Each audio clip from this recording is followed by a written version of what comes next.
Le Saint-Esprit est ici. Et il va se manifester.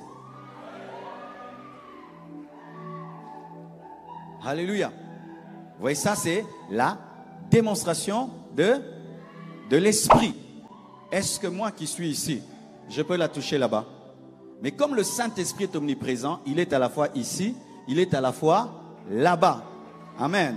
Et de deux, comme le Saint-Esprit est omniscient, donc il connaît le problème de cette sœur que moi je ne connais pas, c'est pourquoi il a touché. Et vous savez pourquoi Dieu l'a touché? Parce que quand j'ai parlé, elle a eu la foi que le Saint-Esprit va se manifester. Et puis c'est arrivé. Ça veut dire encore quoi? Que le Saint-Esprit exauce les prières. Le thème de mon enseignement, c'est la démonstration d'esprit et de puissance. Et quand on dit démonstration d'esprit, esprit, ce n'est pas avec E minuscule qui est l'esprit de l'homme, mais E majuscule qui est l'esprit de Dieu. C'est un détail très important. Esprit, pas esprit avec E minuscule. C'est quoi la démonstration? Nous disons souvent démonstration, démonstration, démonstration. C'est l'heure de la démonstration. C'est quoi la démonstration? La démonstration, c'est le fait de présenter des preuves irréfutables devant un tribunal. C'était ça la pensée de Paul, parce que vous devez savoir que Paul, lorsqu'il parlait, il utilisait le contexte et il parlait à des Corinthiens qui étaient des Grecs, et donc il utilisait un langage qu'ils pouvaient comprendre. C'était présenter des preuves irréfutables devant un tribunal. Quel tribunal? Le monde. Le monde met en question la résurrection de Jésus. Le monde dit que Jésus-Christ n'est pas ressuscité. Le monde dit que Jésus-Christ est un homme comme tous les autres. Le monde dit que Jésus-Christ est le fils de Marie, c'est tout. Et Paul, lorsqu'il parle de démonstration, c'est le fait de donner des preuves que Jésus-Christ n'est pas dans le tombeau et qu'il est vivant. Amen.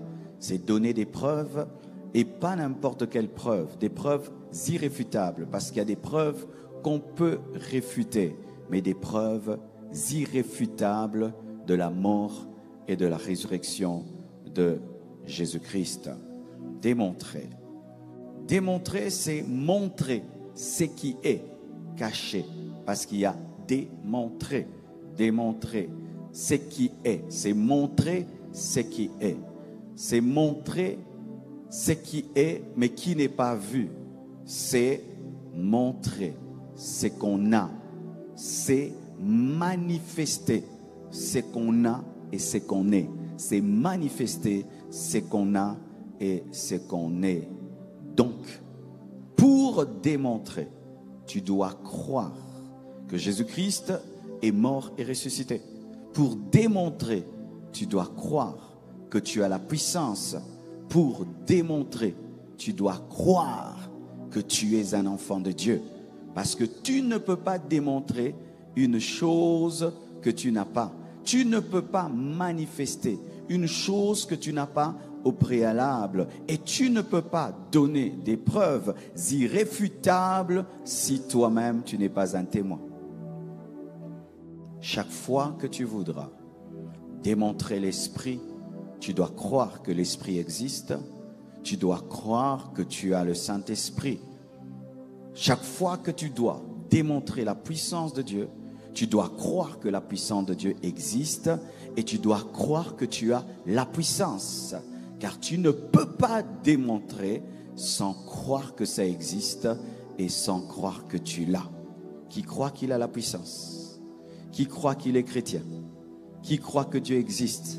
Qui croit que la puissance existe? Tu es déjà sur le chemin. Acclame le Seigneur.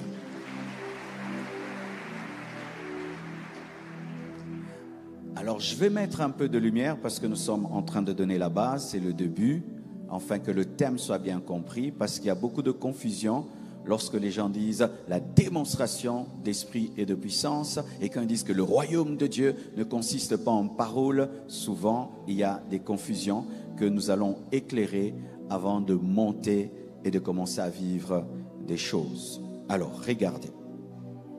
1 Corinthiens 4, verset 19 que nous avions lu dit « Mais j'irai bientôt chez vous, si c'est la volonté du Seigneur, et je connaîtrai non les paroles, mais la puissance de ceux qui se sont enflés.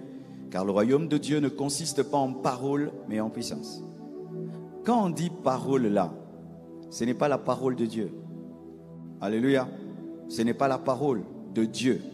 1 Corinthiens 4, verset 19 à 20 ne parle pas de la parole de Dieu, mais parle de la parole des hommes. Pourquoi je dis que ça ne parle pas de la parole de Dieu, mais ça parle de la parole des hommes? Parce qu'on dit, mais j'irai bientôt chez vous, si c'est la volonté du Seigneur, et je connaîtrai non les paroles, mais la puissance de ceux qui se sont enflés. La puissance de ceux qui se sont enflés et les paroles de ceux qui se sont enflés. C'était quoi? Dans l'église de Corinthe, il y avait la rébellion. Il y a des gens qui ont commencé à s'opposer au ministère de Paul. Ils ont commencé à dire des choses mauvaises. Et Paul a dit, je vais arriver parmi vous les rebelles et on verra si vous avez la puissance. Et on verra. Parce que vous parlez trop, mais vous n'avez pas l'autorité, vous n'avez pas la puissance. Il s'agissait pas de la parole de Dieu, mais de la parole des hommes. Parce que d'autres disent que dans le royaume de Dieu, il faut pas, ce n'est pas la parole. Si nous disons que le royaume de Dieu ne consiste pas en parole et qu'on dit que parole, c'est la parole de Dieu, donc il ne faut même pas enseigner à l'église. Alléluia. Donc il ne faut pas. Parce que je vois dans certains endroits, quelqu'un peut venir, il enseigne la parole, et celui qui va venir après, oh, ce n'est que la parole. Maintenant, c'est non, ce n'est pas la parole de Dieu. La parole de Dieu est puissante. Alléluia. La parole de Dieu est puissante. Que les gens tombent ou pas, elle est puissante. Parce que nous devons prêcher la Bible, pas l'esprit africain. Amen. Hein? Il y a un homme de Dieu qui est le plus grand prédicateur évangéliste aux États-Unis, Billy Graham. Il remplissait des stades, des conversions de réveil, mais personne ne vomissait, personne ne tombait. Il n'y avait même pas des paralytiques qui marchaient. Mais il avait la puissance, mais sa puissance opérait ailleurs. Alléluia. Donc, mon frère, si lorsque tu dis que le royaume des cieux ne consiste pas en parole, et tu penses que Paul parlait de la parole de Dieu, il ne parlait pas de la parole de Dieu, il parlait de la parole des hommes. C'était qu'un enfant de Dieu ne parle pas, parle. C'est ça en soi, des paroles vaines des hommes. En soi, il parlait de la rhétorique. La rhétorique, c'est quoi? C'est l'art de parler. Vous savez que les Grecs aimaient beaucoup la rhétorique. C'était des hommes qui savaient parler. Ils avaient des grands philosophes que nous avons même étudiés. C'était des hommes très sages, très intelligents. Et lorsqu'ils venaient auprès de Paul, ils voulaient que Paul puisse parler comme leur sage, qu'il ait de la rhétorique, qu'il ait l'art oratoire. Et Paul est venu leur dire que moi, je ne viendrai pas avec l'art oratoire, je viendrai avec la puissance de Dieu. Alléluia. Je viendrai avec la folie de l'évangile. Je viendrai avec la sagesse de Dieu qui est une folie pour vous, pour dire que on ne bâtit pas l'église sur l'art oratoire, mais on bâtit l'église sur la puissance de Dieu. Alléluia. C'est vrai qu'il faut bien parler pour être compris, mais ce n'est pas ça la puissance. C'est ce que Paul voulait dire, l'art oratoire. Pourquoi nous ne pouvons pas dire qu'il parlait de la parole de Dieu? Parce que Jean 1, verset 1 nous dit ceci. Au commencement était la parole, et la parole était avec Dieu, et la parole était Dieu. Alors si tu dis que le royaume des cieux ne consiste pas en parole et que la parole est Dieu, c'est-à-dire que le royaume des cieux est sans Dieu, parce que Dieu est la parole. Alléluia. Il s'agissait de la parole des hommes, il s'agissait de l'art oratoire, il ne s'agissait pas de la parole de Dieu comme nous le prétendons souvent. Au commencement était la parole, et la parole était avec Dieu, et la parole était Dieu. Elle était au commencement avec Dieu. Toutes choses ont été faites par elle. Et rien de ce qui a été fait n'a été fait sans elle. Parce que la parole est puissante. La parole est puissante. La parole est puissante. Alléluia. 1 Corinthiens 1, verset 17 à 18 confirme ce que je viens de dire. Ce n'est pas pour baptiser que Christ m'a envoyé. C'est pour annoncer l'évangile. L'évangile, la parole. Et cela sans la sagesse du langage, l'art oratoire. Alléluia. Donc il y a d'un côté l'évangile, la parole. Alléluia. 1 Corinthiens 1, verset 17 à 18 confirme ce que je viens de dire. Ce n'est pas pour baptiser que Christ m'a envoyé, c'est pour annoncer l'évangile, la parole. Et cela sans la sagesse du langage, l'art oratoire. Alléluia.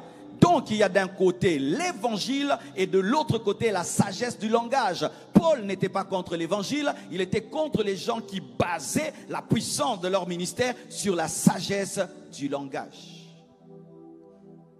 Afin que la croix de Christ ne soit pas rendue vaine, car la prédication de la croix est une folie pour ceux qui périssent, mais pour nous qui sommes sauvés, elle est une puissance de Dieu. La prédication de la croix est une puissance de Dieu. Donc il ne s'agit pas de la parole, mais de la parole de Dieu, mais de la parole des hommes. Amen. Hein? Vous êtes en train de comprendre? Alléluia. Je prie vraiment que tous les orateurs qui viendront prêcher suivent cette partie-ci, de peur qu'il y ait des contradictions. Amen. Même moi aussi, je prêchais ça comme ça avant, hein, que quand quelqu'un prêche seulement, le royaume de Dieu ne consiste pas, mais ce n'est pas vraiment ça. Amen. Alors, regardez. 1 Corinthiens 2, versets 2 à 5. La Bible dit, « Car je n'ai pas eu la pensée de savoir parmi vous autre chose que Jésus-Christ et Jésus-Christ crucifié. Moi-même, j'étais auprès de vous dans un état de faiblesse, de crainte et de grand tremblement physiquement, et ma parole et ma prédication ne reposaient pas sur les discours persuasifs, donc l'art oratoire, la rhétorique, de la sagesse, mais sur une démonstration d'esprit et de puissance. C'est-à-dire que lorsque Paul prêchait, il ne comptait pas sur sa manière de parler pour convaincre les hommes, mais il comptait sur la puissance de l'esprit et la puissance de Dieu. Alléluia. Il ne comptait pas sur sa manière d'articuler, d'argumenter comme font les avocats, mais il comptait sur la puissance de Dieu qui accompagnait ses prédications. C'était ça. Alléluia. Et ma parole et ma prédication ne reposaient pas sur les discours persuasifs de la sagesse, mais sur une démonstration d'esprit et de puissance, afin que le but de la démonstration de la puissance, ce n'est pas adorer le pasteur, adorer le prédicateur. Le but de la démonstration de puissance, c'est que la foi des gens soit fondée non sur la sagesse des hommes, mais sur la puissance de Dieu. Alléluia. Et je prie que ta foi soit fondée sur la puissance de Dieu. Je prie que ta foi soit fondée sur la puissance de Dieu. Et c'est la force de l'église du Nigeria.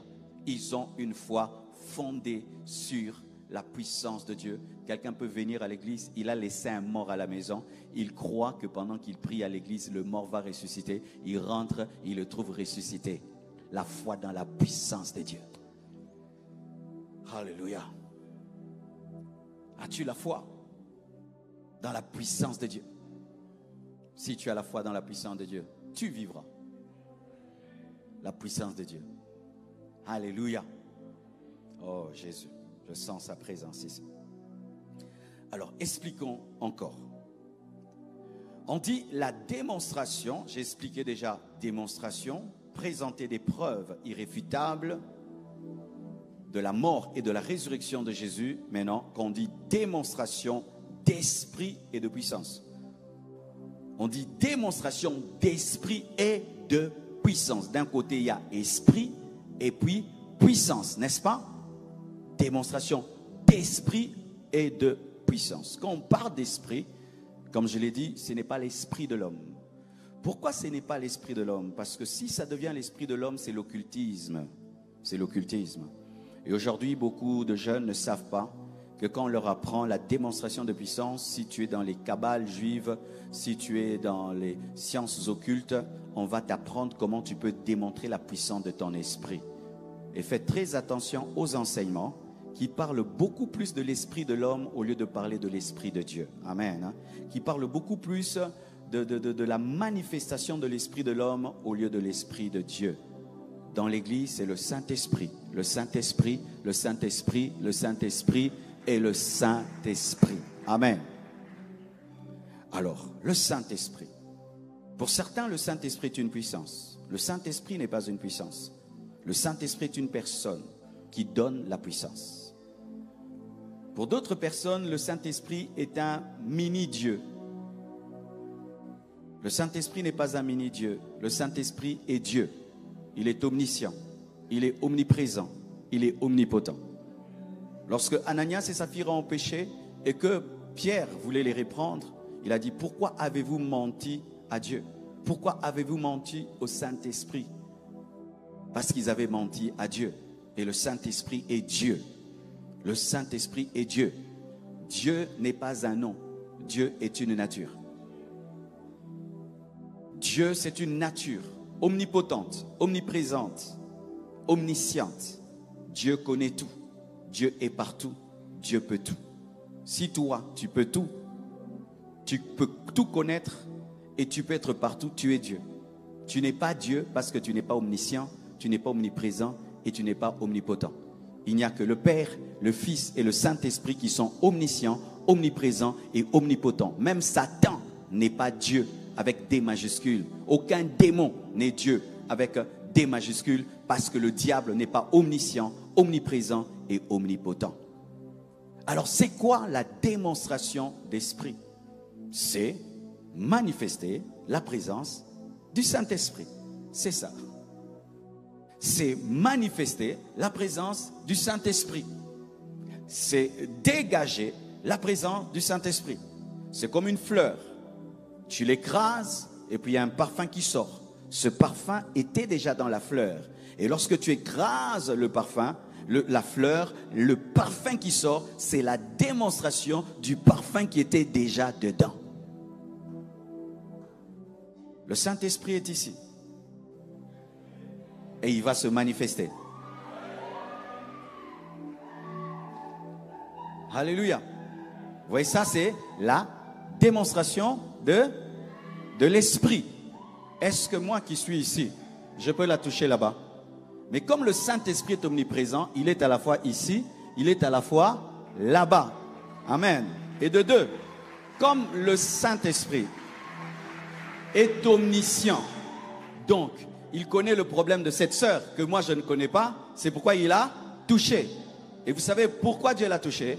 Parce que quand j'ai parlé, elle a eu la foi que le Saint-Esprit va se manifester, et puis c'est arrivé. Ça veut dire encore quoi? Que le Saint-Esprit exauce les prières. Le Saint-Esprit est ici. Et il va se manifester.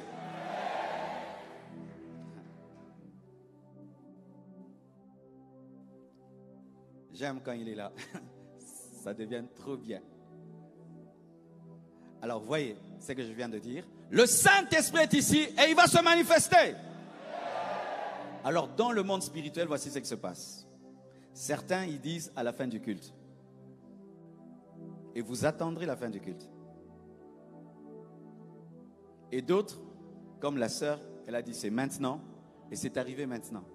C'est ce que Jésus disait.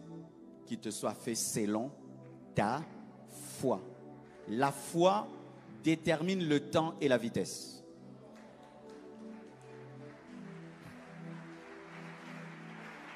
Si toi, tu crois que tu seras grand quand tu auras 60 ans, tu seras grand à 60 ans. Mais si toi, tu crois qu'à 20 ans, tu peux être un grand homme, tu le seras. Et si toi, tu crois que pendant qu'on prêche, Dieu peut te toucher, il va te toucher. Si pour toi, il faut dire, fermons les yeux, tenons-nous debout, levez les mains. Maintenant, ça t'arrivera selon que tu crois.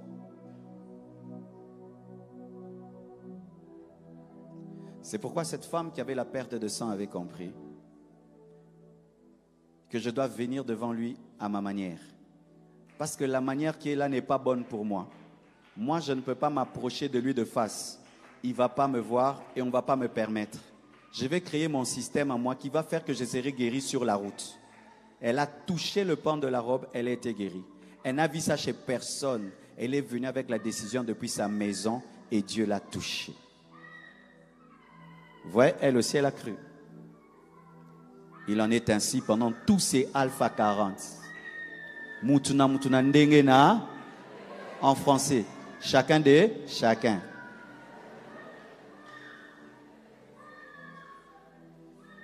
Alléluia. J'aime ton sourire, c'est bien. Shalabrosayaba. Mes frères et sœurs, la Bible parlant du Saint-Esprit dit que le Saint-Esprit dans Ésaïe 11, verset 2, on dit « L'Esprit de l'Éternel reposera sur lui », on parle de Jésus. Esprit de sagesse et d'intelligence, esprit de conseil, esprit de force, esprit de connaissance, esprit de crainte de l'Éternel. Lorsque on démontre l'Esprit, ce n'est pas d'abord les miracles et les prodiges. La démonstration de l'Esprit se manifeste aussi dans la sagesse de l'Esprit. La sagesse de l'Esprit est une démonstration de l'Esprit. Il y a des gens qui démontrent l'Esprit. Ce n'est pas qu'il fait marcher des paralytiques. Il a une intelligence spirituelle. C'est une démonstration de l'Esprit. D'autres par des conseils. Ils te donnent un conseil qui change ta vie. C'est une démonstration d'Esprit. Alléluia. La crainte de Dieu. Tu as une crainte de Dieu comme si tu étais un ange. C'est la démonstration de l'Esprit. Parce que l'Esprit de Dieu est un esprit de sainteté. La démonstration de l'Esprit, c'est dans la sagesse, c'est dans l'intelligence, c'est dans la connaissance, c'est dans la crainte de Dieu.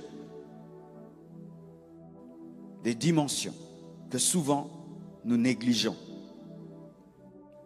Il y a des gens qui toute leur vie n'ont jamais vu des anges, n'ont jamais vu des visions, mais ils ont une intelligence spirituelle extraordinaire.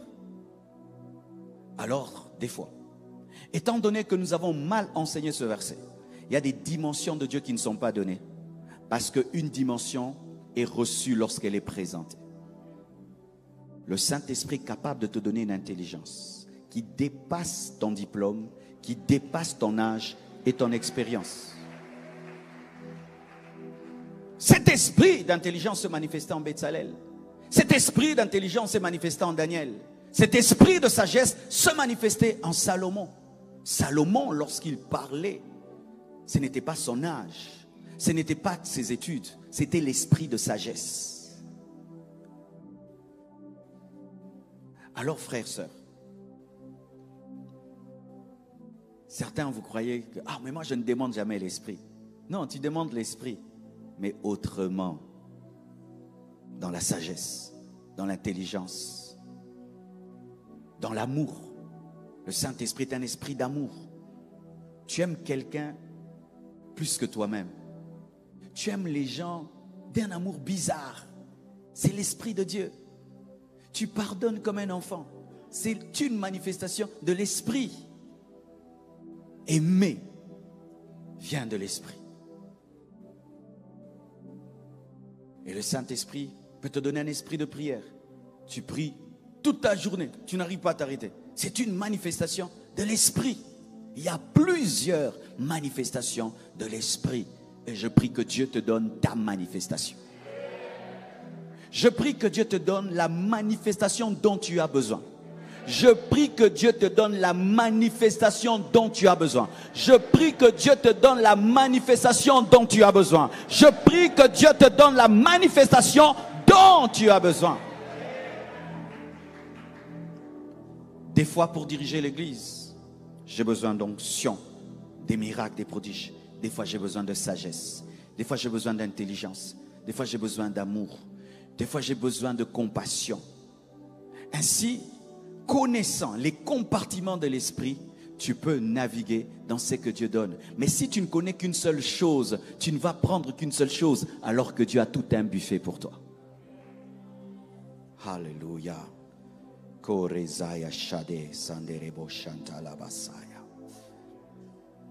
Galates 5, verset 22, la Bible dit: mais le fruit de l'esprit, c'est l'amour, la joie. C'est pourquoi quand la sœur a souri, j'ai dit c'est bien comme ça, parce que la joie est aussi une manifestation de l'esprit.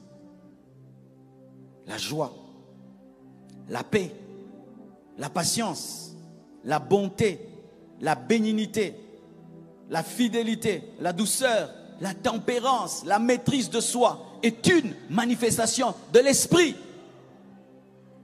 Si je fais des miracles et des prodiges, mais je n'ai pas de maîtrise de soi, je vais détruire le ministère. Si je fais des miracles et des prodiges, je n'ai pas de douceur, je vais blesser les gens après le miracle. Si je fais des miracles et des prodiges, mais je n'ai pas la fidélité, je vais briser mon mariage. Si j'ai des miracles et des prodiges, mais je n'ai pas la joie, je serai un ouin triste. Il te faut la joie, il te faut la paix, il te faut la douceur, il te faut la maîtrise de soi, il te faut le fruit de l'esprit. Le fruit de l'esprit, recevez tout ce que le Saint-Esprit donne. Je veux tout, le tout de Dieu, le tout est accompli. Je veux guérir les malades, mais j'ai la sainteté. Je veux chasser les démons, mais j'ai la maîtrise de soi. Je veux marcher sur les eaux, mais j'ai la tempérance. Je veux le fruit du Saint-Esprit. Je veux manifester la nature du Saint-Esprit. Oh, donne-moi l'amen. J'étais à l'aéroport à Bujumbura et j'ai rencontré un papa. Je lui ai dit, je vais donner ton témoignage à l'église.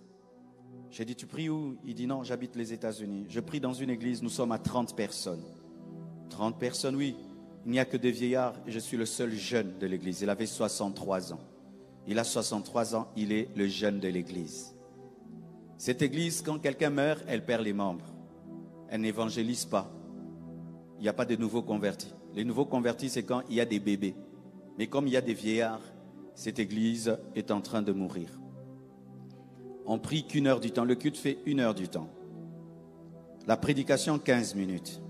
On ne demande pas les offrandes. Les gens font seulement des virements dans le compte en banque. Et puis j'ai dit, papa, il faut quitter cette église-là.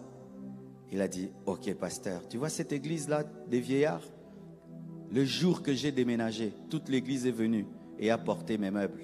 Le jour que j'ai déménagé, toute l'église est venue à commencer à peindre ma maison. Le jour que j'ai déménagé, ils ont regardé mes meubles, ils ont dit, ça tu dois enlever, soit tu dois enlever, nous te changeons. Cette église-là, où il n'y a pas de puissance, cette église-là, où il n'y a pas de miracle, mais cette église-là a un amour extraordinaire. Il dit, telle sœur de l'église avait un problème de rein. Ils n'ont pas prié qu'il y ait le miracle. Ils ont prié qu'il y ait un donneur de rein. Et on lui a donné le rein. Lorsqu'il est venu à l'église, toute l'église pleurait parce qu'on lui a donné un rein. Et l'église a prié qu'il y ait compatibilité entre son corps et le rein. Et il m'a dit, c'est vrai. Dans l'église de ma fille prie dans une église. Ils sont à 200 là-bas. Ils viennent pour montrer leur voiture. Là-bas, quand quelqu'un est bien habillé, il veut montrer cela. Là-bas, quand quelqu'un visite la maison de l'autre, il fait le calcul de tout ce que tu as. Il va tout faire pour acheter ça et t'inviter chez lui à la maison. C'est vrai là-bas. Il n'y a pas les miracles et les prodiges, mais là-bas, il y a l'amour. Il y avait d'un côté une église remplie de dons, sans fruits, et une église remplie de fruits et sans dons. Laquelle tu choisirais?